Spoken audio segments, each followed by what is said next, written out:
Warhammer 40,000 is a science fantasy universe established in the grimdark future of the 42nd millennium. It's not science fiction like Star Trek or Halo, and it's way more violent than Star Wars.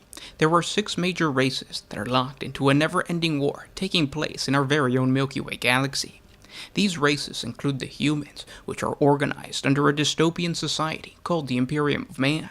The Eldari, sometimes referred to as the Eldar, which are an elf-like alien species that once ruled the galaxy, but now have been reduced to a dying race. There's the Orks, which are a savage and war-hungry alien species that only cares about conflict.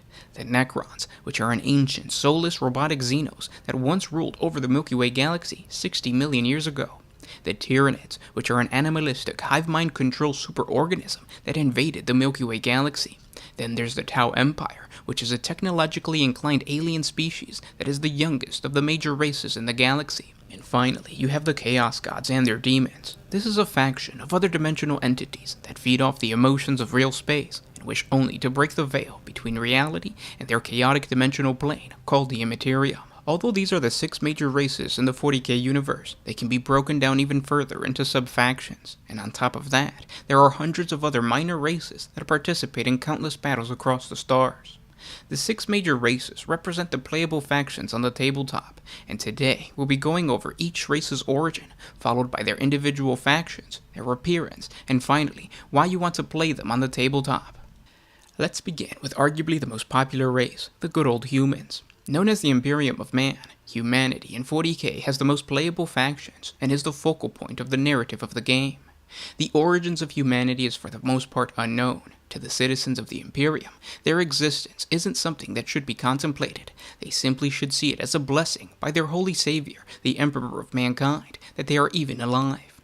To the players and the few humans within the lore that have the power of knowledge, humanity was either created through the normal means of human evolution, or they were created by an ancient race known as the Old Ones. The Old Ones are a minor race in 40K that are going to come up a lot in this video, because they account for the creation of the majority of the races in the galaxy. We have a detailed video explaining the origins, the history, and the whereabouts of the Old Ones. At the end of this video, if you're interested in finding out more about the Old Ones, I suggest you check it out. I'll link it in the description below. But for right now, I'm going to give you a brief explanation of who they were. They were basically the first intelligent species capable of colonizing the stars. What made them so special was that they were the first to utilize psychic powers. You can compare psychic powers to magic in a standard fantasy setting. These are otherworldly powers that allow the wielder to do some incredible things. What sets psychic powers apart from the rest of science fantasy is the origin of the etheric force. It's an alternative dimension called the Imperium. Using their psychic powers, the Old Ones were able to create a path from real space into the Imperium and then back out into real space, thus achieving faster than light travel and colonizing the galaxy. They created an almost utopian society. And for reasons we're going to talk about later, the Old Ones eventually took it upon themselves to genetically engineer psychically powerful races all throughout the Milky Way galaxy. The common belief is that humanity is one of these races that they created. During the Neolithic era, in the early stages of humanity's existence, when they were still a very primitive people, a group of psychically powerful shamans began to fear for their lives as they felt the source of their power, the Imperium, changing into a chaotic place full of demons that wanted to consume their souls. Scared that they wouldn't be able to reincarnate, and thus no one would be left to guide humanity, the shamans decided to pool their collective psychic energies by reincarnating as a single soul in a single human body to create an individual called the New Man. 1,000 shamans sacrificed themselves to create the Emperor of Mankind. This immortal, perpetual psyker is the leader of humanity and the individual that sits on the Golden Throne. The Emperor quietly guided humanity from their prehistoric beginnings until they were able to colonize the stars. They were able to form an interstellar confederation and establish a basic level of control over the majority of space around their homeworld, Terra. But eventually, due to a cybernetic revolt by the Men of Iron, the rise of untamed psychers, and the birth of the Chaos God Slanesh, all topics that we have extensive videos on our channel, so check them out. We'll talk a little bit about them as we go along the history of all the other races, but just understand that those are really major events in human history, and there are videos that already exist on the channel, so check those out at the end of this video. But anyways, because of all these things, the Human Interstellar Confederation basically fragmented. This era in human history was known as the Age of Strife, and it was terrible for humanity. It lasted quite some time, until finally the Emperor decided to launch the Great Crusade and unify the ancient scattered remains of humanity into a great empire known as the Imperium of Man. Now that we have a quick origin story of humanity, we can take a closer look at each individual faction within the Imperium of Man. The most popular faction is of course the Space Marines. These are the superhuman warriors of humanity that the Emperor used to conquer the galaxy during the Great Crusade. They are genetically enhanced warriors, they are physically stronger, far more resilient, and mentally superior to most normal human beings. In the presence of a Space Marine, also referred to as an Astartes, most people feel a combination of awe and fear. They are basically demigods or angels of the God Emperor made flesh. The reason you would want to play a Space Marine army is because they are the most versatile on the tabletop, and since they are the most popular faction, they constantly get new rules, lore, and models. And then we have the standard military faction of humanity, the Astra Militarum, also known as the Imperial Guard. These are the standard soldiers of the Imperium. They resemble you and me if we were thrown in the 42nd millennium and were given a las gun. And just like you and me, the average Imperial Guardsman is just cannon fodder for the enemy. They're pretty weak. The reason you want to play the Astra Militarum is because they're the type of faction that favors heavy vehicles like tanks, and also massive amounts of infantry. Their lore, rules, and models are also updated more frequently because they're humans, and after all, humanity is the main narrative focus of the game. Next, you have the Adeptus Mechanicus, also known as the AdMech. The Adeptus Mechanicus was the human empire that ruled over the planet of Mars, but when the Emperor of Mankind unified humanity, he basically forced and threatened the Adeptus Mechanicus to become part of the Imperium of Man and supply the Great Crusade with technology in exchange for a small bit of autonomy. They use this freedom to worship technology to the point where they believe each machine has a soul. They call it the machine spirit, and the Emperor is the conduit to the machine god called the Omnissiah. This religious doctrine is known as the Cult Mechanicus, and it has shaped the faction to the point where most of its members are more machine than man. You would want to play these guys if you like the steampunk aesthetic, if you like a shooty army, or if you enjoy the concept of zealot androids. The Adeptus Mechanicus can also be further broken down into two factions, the Collegia Titanica, or the Titans, and the Imperial Knights. Both of these divisions answer to the Adeptus Mechanicus and worship the machines. They're part of the machine cult. The two factions are made up of hundreds of giant robot walkers that take on a humanoid form. Many of these designs are as ancient as the old human interstellar confederation, so they predate the Imperium of Man. They were predominantly created to help defend the colonies of humanity when they first ventured out into the galaxy. You would want to play this faction if you like the concept of elite robot walkers. You can buy 2 or 3 Imperial Knights and your army is set to go for the tabletop. The Titans, however, are a rarity in most games. Unless you're playing a large-scale game with a lot of points, you don't really see Titans. Next, you have the faction known as the Sisters of Battle, or the Adeptus Sororitas, or Sororitas. These are the elite warriors of the imperial religion known as the Imperial Cult. The cult was formed after the Emperor was entombed into the Golden Throne. We're going to get into why he is on the Golden Throne a little bit later. Just understand that for a period of time, up until now actually, the Imperium of Man was left without the Emperor's immediate guidance, and so humanity began to worship the Emperor as a deity. Although the Emperor always preached against this because he knew that worship or faith of any kind was actually feeding the Immaterium, but eventually the teachings of his godliness became an enforced belief in the Imperium of Man, and then the powers of the church and the administrative side that he established came together under one man, Goj Vandire. Vandire was basically a corrupt individual who gained control of the Imperium and formed the organization that would become the Sisters of Battle. After the leader of the Sisters of Battle, Alicia Dominica, directly spoke to the Emperor and learned of Vandire's corruption, she killed the heretical usurper, and with the help of a man named Sebastian Thor, the Imperium of Man was reorganized into what it is today. The Sisters of Battle became the defenders of the Imperial Church, now called the Ecclesiarchy. They are clad in power armor and wield the same devastating weaponry as a Space Marine. For all intent and purposes, the Sisters of Battle are basically female Space Marines. You want to play the Adeptus Sororitas if you prefer a military force with a religious theme, and obviously they're all women. Their model line is fairly new, and if you're the type of person that favors infantry, specifically elite infantry, as opposed to heavy tanks and weak mobs of men, then the Sisters of Battle are definitely for you.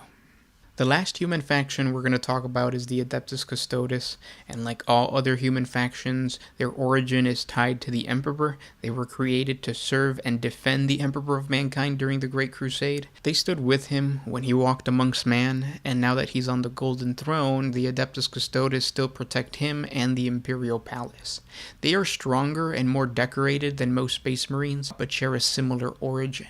They are genetically enhanced, but carry the gene seed of the Emperor, unlike Space Marines that carry the gene seed of the Primarchs.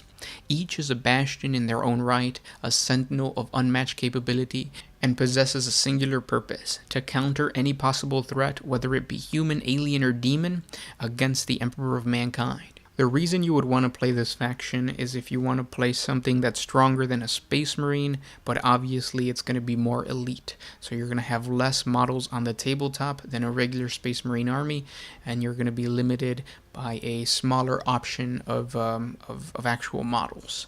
There are dozens of other human factions in the lore of Warhammer 40K, but either they don't have any representation in the tabletop, like the Imperial Navy and the Navigators, or they have too few models and the rules aren't really there to support a full army. I would recommend that you familiarize yourself with a core army and then move on to these specialist armies, such as the Inquisition and the Militarum Tempestus.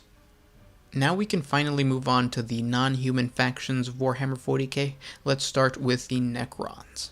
60 million years ago, when the Old Ones were the dominant race in the galaxy, there was a second, less powerful race that made their first steps into the stars. They were known as the Necron tier. These were the predecessors to the Necron race. They were much shorter-lived and lacked psychic powers like the Old Ones. In an attempt to unify their people and gain the secrets of immortality that the Old Ones possessed, the Necron tier decided to wage war against the Old Ones in a conflict known as the War in Heaven. This was the first major galactic war in the Milky Way galaxy. It's very complex, and we have a standalone video that goes in depth as to actually what happened in the War in Heaven. I suggest you check it out if you're interested at the end of this video, but a quick synopsis is that towards the middle of the War in Heaven, the Necron tier knew that they were going to be defeated by the Old Ones, so they turned to the godlike galactic parasites known as the Catan to help them defeat their rivals. The Catan did help the Necron tier. They turned them into the robotic Necron race. They consumed their souls and gave them necrodermis body, thus giving them immortality and the powers to wage war against the Old Ones, but unfortunately, this basically enslaved the entire race. By the time the leader of the Necron, the Silent King, and the rest of the Necron lords realized what had happened, they decided to turn against their Catan masters. They betrayed them and broke them into Catan shards, and those Catan shards were scattered throughout the galaxy. Once they were free from slavery, the Necrons continued their attack on the Old Ones, who at this point had to genetically engineer psychically powerful warrior races to fight the Necrons, who didn't possess any psychic powers. Unfortunately, all of these warrior races started to feed into the Immaterium and cause parasites known as enslavers to invade real space. The Old Ones had no option but to escape the Milky Way galaxy. Because of the enslaver plague, they left their warrior races behind, and the Necrons were left to basically conquer the galaxy because the enslavers didn't really do anything to the Necrons.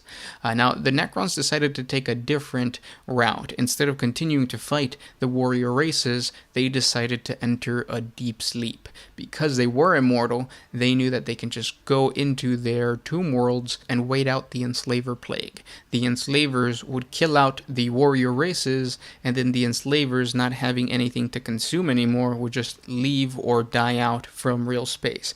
And then the Necrons will rise up, and they would take control of the galaxy as they wanted to. Fast forward to the 42nd millennium, and the Necrons are now awakening from their deep sleep. They're realizing that the old warrior races are still around, and the galaxy is just completely different than what it used to be. And they are waging war to reorganize themselves and conquer the galaxy once more. To the Necrons, all other races are just annoying children that need to get off their property or get disintegrated by their weaponry. Necrons can be divided into sub-factions called dynasties. Each dynasty comes with its own unique rules, usually led by a Necron lord, and it specializes in some type of way. Aesthetically, they are a cross between ancient Egypt and robots. They are unique because their technology is so advanced that it seems like it's magic, but it's grounded in science. They can basically bend the rules of physics or just outright break them. You would want to play this faction if you like the concept of a highly advanced alien civilization with the weapons to back up its arrogance, and also just the aesthetic of an ancient Egyptian robotic sci-fi theme. Next, we move on to the Eldari, or the Eldar. The Eldar's origin is tied to the War in Heaven. They were one, if not the most successful, and well-made warrior race that the Old Ones created. They had direct communication with their creators, and evidence of this is found in the Eldar mythology, as each god and their stories are actually allegories to the War in Heaven and the Old Ones. The Eldari's control of psychic powers rivaled that of their creators, and the Eldar were taught how to utilize and then improve the paths through the Imperium, calling them the Webway. Using all of these gifts, they fought valiantly in the War in Heaven until their creators left the galaxy and their enemies, the Necrons, went into hibernation. Alone and under attack by the enslavers, the courageous Eldar race prevailed and eventually were able to outlive the enslaver plague. It is not clear if they did this through conflict with the warp parasite or if they just hid in the Webway. Either way, after the enslavers were gone, the Eldar civilization flourished. They waged war with other warrior races and always maintained a watchful eye for the Necrons' return, but the Eldari were successful enough to take control of the galaxy. At their peak, the Eldari had everything they could ever want. They had long outgrown the need for physical labor or manual agriculture. Society provided all that was required without any individual effort. Unfortunately, this utopia caused the Eldar to seek extreme desires in order to satisfy their highly psychic minds. The majority of the society plunged into hedonism, and pleasure cults became the social norm. Fueled by murder, sex, and drugs, the violent and unbridled hedonism echoed in the Imperium as the emotions of this incredibly powerful Eldar race coalesced into an entity of pure pleasure. In a catastrophic etheric explosion, the Eldar race inadvertently created the chaos god Slaanesh. Slaanesh consumed the souls of the majority of the Eldar race and tore a hole between the boundaries of the Immaterium and reality, centered at the heart of the Eldar Empire. This would become known as the Eye of Terror. The psychic backlash of the birth of Slaanesh left the Eldar race in ruin.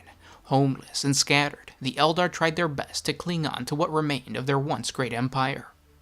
Now that we have a brief history of the Eldar, we can talk about their three major factions. The first is the Craftworld Eldar. These Eldar survived the birth of Slaanesh because they were never part of the hedonistic culture at the core of their empire. They belonged to a commercial trading sect that looked down upon the debauchery at the heart of their society, and instead traveled the stars in massive, planetoid-sized spacecraft called Craftworlds. These were self-contained, starfaring communities, housing hundreds of Eldar families. Right before the fall, many Craftworld communities were called upon by the Eldar Seers to attempt to save as many Eldar families as they could, who weren't corrupted by the cult of pleasure. With psychic foresight of their empire's impending doom, the Eldar Seers and the Craftworlds managed to save some of the Eldar culture by loading it onto these massive ships before the Great Fall. Currently, these Craftworld Eldar are what remains of the same portion of the ancient Eldar Empire. They wage war not only to survive, but because they have pride for their ancient culture. In appearance, the Craftworld are very elf-like and tend to be slim and tall. There are actually an unknown number of Craftworlds in existence. However, the major Craftworlds have their own combat specialties, and it's represented in the Codex. People who would want to play Eldar need to be prepared for a very Tolkien sci-fi aesthetic, and also those people that want to explore the psychic elements on the tabletop. The second Eldar faction is known as the Drukhari, or the Dark Eldar.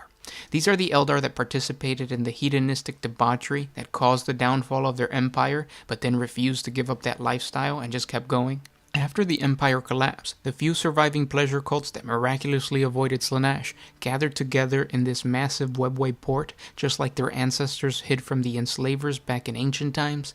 Safely inside the Webway, the Dark Eldar slowly built up a massive city known as Kamara. Unable to use their psychic powers because then they would alert Slaanesh and Slaanesh would consume their souls, they had to resort to feeding off the pain and misery of others. In appearance, the Dark Eldar are corrupted elf-like aliens. They desire only to torture and torment for all of eternity. You would want to play this race if you're a little sick in the head, or if you like the pirate and elf theme. They're also very mobile. The army has some of the fastest vehicles. And then there's the third major Eldar faction, known as the Harlequins. The Harlequins were the devout worshippers of the Eldar deity called Segra, the Laughing God. He was part of the Eldar mythology, and my theory is that he is the psychic representation of one of the old ones of ancient times. The Harlequins basically travel around the stars, reminding their Eldar brethren, both Dark Eldar and Craftworld Eldar, of their ancient tales of their people. At their core is the belief that Segra will somehow help defeat Slaanesh and save the Eldar people. They resemble bardic elves or circus performers. This faction would be really fun to play if you like fast-moving infantry, but to be honest, I've never met a Harlequin player. I've never even met somebody that's purchased Harlequins. Maybe it's just because that's in our play group, but it's just a faction that doesn't get that much love from the actual players. And then we get into the minor factions of the Eldar. There are 2 playable factions and then 1 that isn't in the Codex. The first playable faction is the Inari, which are the worshippers of the recently created god of death Ennead. But because the lore and model line is so new, this is usually a mercenary force for one of the major Eldar factions. You also have the Eldar Corsairs, which are an offshoot of the Craftworld. Think of them as renegade Craftworld Eldar who became pirates but are too scared to take it up the butt like the Dark Eldar, so they just become pirates. And then there's the minor faction that doesn't have a rule set. It's worth mentioning though because they're kind of cool. They're known as the Exodites. They ride dragons. Well, they ride dinosaurs that they call dragons, and they're pretty cool. We have a standalone video for each one of these armies, so check it out at the end of the video if you want to. Now let's move on to my favorite Xeno race in all of 40k, the Orks. The origins of the Orks date back to the War in Heaven. Originally called the Krork by the Old Ones, they were another warrior race that was created to combat the Necrons. Unlike the Eldar, that probably survived the Enslaver Plague by hiding, the Orks definitely survived through brutal conflict. This alien race was genetically engineered to be a savage-killing machine. The species is part fungus, part animal, and only thinks about one thing: fighting and winning. That's 2 things. Damn. When you think of a creature created for the sole purpose of being a warrior race, the Orks fit the bill perfectly. They go from spore to full-grown murderer in just a couple of days. They don't have to be taught how to fight either, because they instinctively do it. Even major concepts of war, such as engineering, medicine, space travel, it's all biologically built into their genetics by the Old Ones. They don't have to learn it from anyone. They're extremely durable. Many Orks can go hours without a head and then still get it stitched back together by one of their medics. Their instinct tells them how to organize themselves. In their mind, they always follow the orders of the biggest and toughest Ork. When a huge gathering of these Xenos get together, they produce some type of collective psychic wave called Wa energy that allows them to become even deadlier. Think of them as like swarms of locusts. The Orks represent the strongest of the Orkoid species, but there are also Squigs, Grots, and Gretchen. They assist the Orks during battle, and they're just there so that the Orks can kick around. They follow similar biological and psychic patterns as the Orks, but they're just weaker. The Orks actually rarely bother to form cohesive empires, and that's because once they're done killing their enemies, they turn around and fight each other. I have a full origin story on the Orks. It's called the 40 Facts on the Krork, or 40 Facts on the Brain Boys. I'll link it down in the description below. I really recommend that you check it out because it goes in depth as to why they were created the way that they were by the Old Ones. There's actually a lot of reasons why you want to start an Ork army. This isn't just me being biased, but like the Orks are really good at close combat in the lore, and it's the same in the tabletop. The tabletop, this current edition, they're also really good at range, so they're just an all-around good army. On top of that, they're really good for kit bashing. You can kit bash some amazing Ork vehicles, and then finally, of course, it's just large mobs of infantry and wacky rules. Now let's move on to the Chaos Gods and the Demon race. The origins of the demons lies within the Immaterium, sometimes referred to as the Warp. The Immaterium is an otherworldly dimension that doesn't follow the rules of time and space, but it's still mysteriously connected to the real world. To understand the growth of the Warp, we must look at it through the timeline of real space, although in reality, everything in the Warp has always existed, so time and space doesn't and does exist. It's a really strange place. In the beginning, the Warp was very calm. It was a place of etheric power that was malleable enough to be shaped by the Old Ones. This is how they created the Webway. They were able to use the powers of the Immaterium to bend this timeless dimension to better serve them.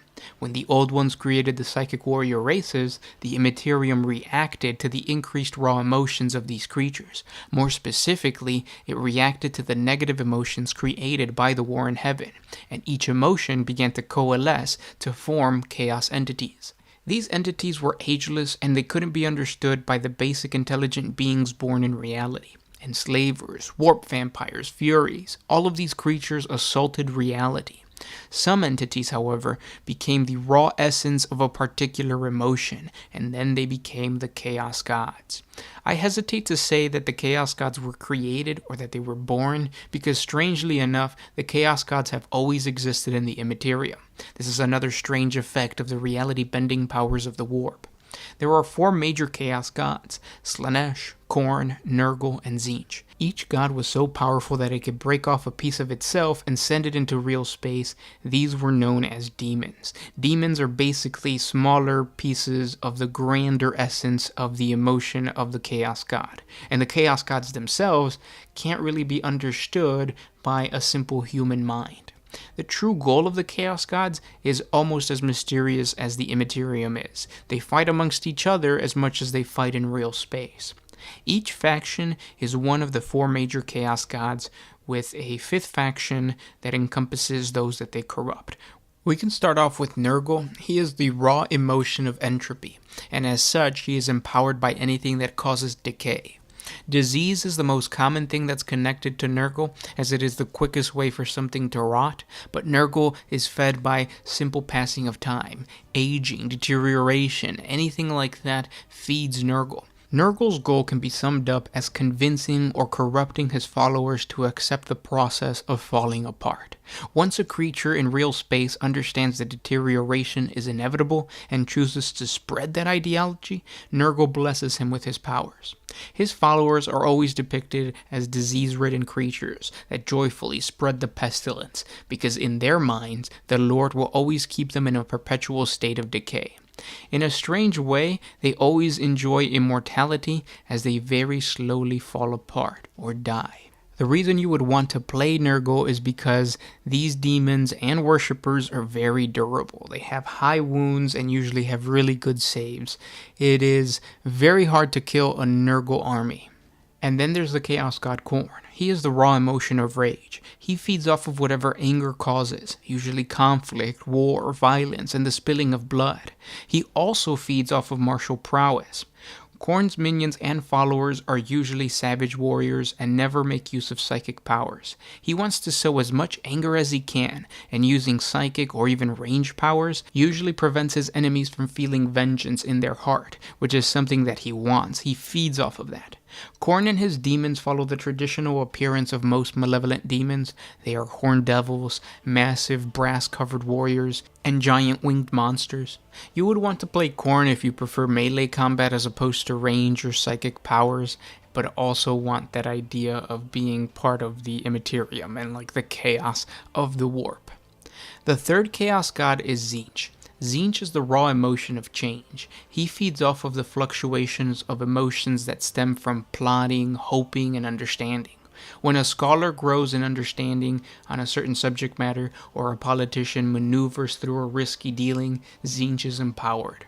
The most mysterious of the Chaos Gods, the followers and the demons of Tzeentch always gain new insight into the universe and the psychic powers of the Immaterium.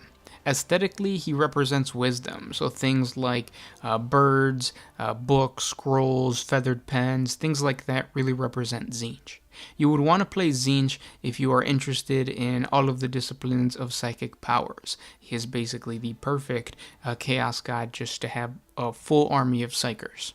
Finally, you have Slaanesh. Slaanesh is the raw emotion of pleasure. He feeds off of the desire and then the fulfillment of that desire. His demons and followers bathe in the ecstasy of release, no matter how it is achieved. The aesthetic of sexual desire is the most common amongst the followers of Slaanesh, but anything that brings enjoyment can be a way to honor Slaanesh. Out of the 4 Chaos Gods, Slaanesh is the last faction to get an update with new models and new lore. You also have the corrupted followers of the Chaos Gods. These are usually humans that have turned their backs on the Imperium and are now dedicated to either one or all of the Chaos Gods. You rarely have an alien species that is corrupted by chaos, not because it doesn't happen, but because Games Workshop, again, focuses on humanity. You can have Traitor Guardsmen, you can have Traitor Adeptus Mechanicus, known as the Dark Mechanicus, but the main focus and the most popular one are the Chaos Space Marines. The origin stories of the Chaos Space Marines dates back to the Great Crusade. We are picking up where we left off with the origin story of humanity. During this time, the Chaos Gods managed to corrupt the Emperor's favorite Primarch's son, Horus Lupercal. Horus was actually the War Master of all of humanity's military forces, a role given to him by his father, who was busy working on the Webway project. This was a project to create humanity's very own path through the Immaterium, just like the old ones and the Eldar did. Horus was convinced by the Chaos Gods to betray his father, which initiated a civil war to overthrow the Emperor and gain control of humanity. Horus rallied 9 of his brothers to fight against the Imperium in what became known as the Horus Heresy. Ultimately, the War Master was defeated by his father and his Primarch brethren, who remained loyal. Unfortunately, the Emperor suffered terrible wounds when he fought Horus, and ultimately he had to be entombed into the Golden Throne, which became his life support system. The traitorous Space Marines that didn't die during the Battle of Terra actually escaped into the Eye of Terror, and since that time they've been coming out of the Eye of Terror or out of the Immaterium and still fighting the Imperium and just causing mayhem in the service of the Chaos Gods. In appearance, the Chaos Space Marines are just mutated Astartes, and those mutations change depending on what god they worship. They usually worship either one of the 4 Chaos Gods or all 4. We have a whole playlist on different war bands, so if you guys want to get an idea of the in-depth lore of any type of Chaos Space Marine, check out the playlist on the channel. Next, we have the alien species known as the Tyranids. The origins of the Tyranids is a complete mystery. No one knows where they came from or how many of them there are. They just know that they came from outside of the galaxy. The Tyranids are just a massive superorganism capable of traveling from planet to planet, consuming biological material on each world, and then just moving on to the next one. They're animalistic in nature. There is no reasoning with the Great Devourer. The Tyranid Hive Fleet usually spews out lesser bioforms to accomplish the task of complete consumption of a world, and then these lesser organisms are controlled by a hive mind. But the hive mind itself has never communicated with any intelligent life form in the galaxy. They are considered the apex predator of space. The Tyranids are capable of quickly adapting to whatever force is preventing them from absorbing all possible biomass. The best theory of why they're in the Milky Way galaxy is that they crossed the great void of space because they simply ate all of the biomass to the nearest galaxy. This is just the next one in a long line of multiple galaxies that the Tyranids have consumed. The other theory claims that the Emperor and his Astronomicon is inadvertently attracting the Tyranids. Regardless of the purpose or origin of the Tyranids, it seems that they are unstoppable and they will simply consume everything in the galaxy.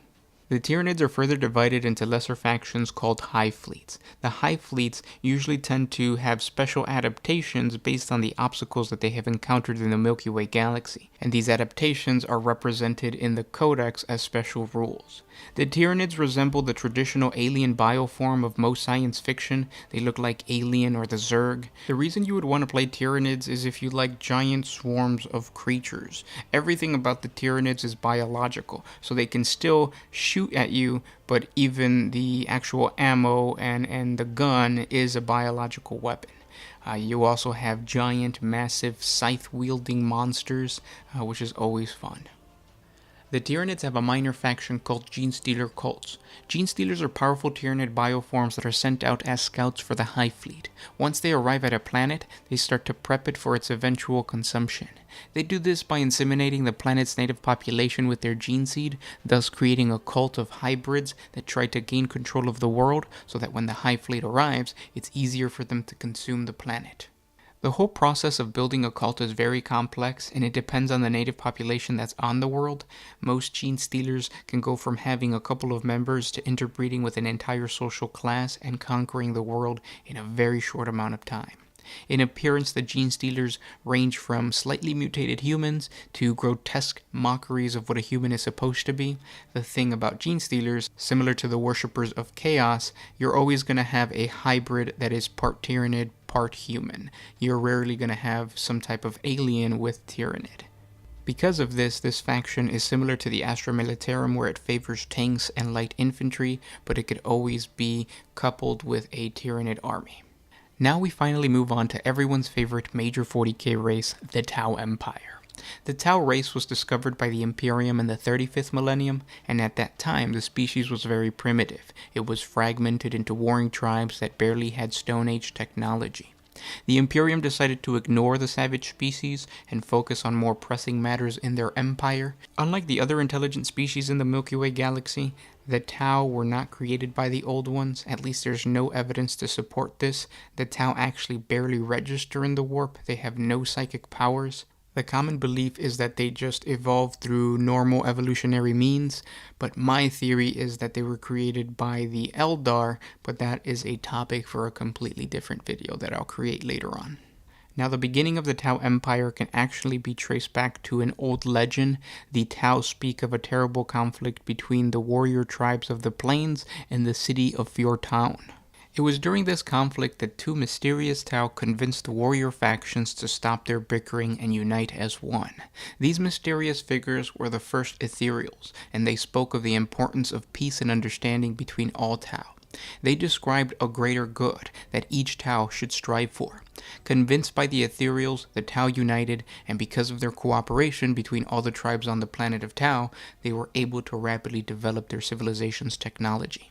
Ultimately, they attained faster than light travel, and then formed the Tau Empire. In appearance, the Tau are humanoid, but they're smaller than humans, and they have blue-gray skin, hoofed feet, and 4-digit hands. Their technology is for the most part based around science, and they heavily rely on artificial intelligence, both in their vehicles and in their drones. Although they believe in working with any race willing to cooperate, they will not hesitate to show military force. They are divided into minor factions according to their homeworlds. These homeworlds are called septs, with the exception of one minor faction led by a rebellious leader called Commander Farsight. You want to play this faction if you like a shooty army and you enjoy a slight anime/Gundam aesthetic. And that's the deep dive on the major factions of the 40k universe. If you guys want details on the minor factions, please check out the video linked down in the description below or somewhere on this video. And thank you guys so much for listening. We'll talk tomorrow. This was Gershwin with One Mind Syndicate signing out.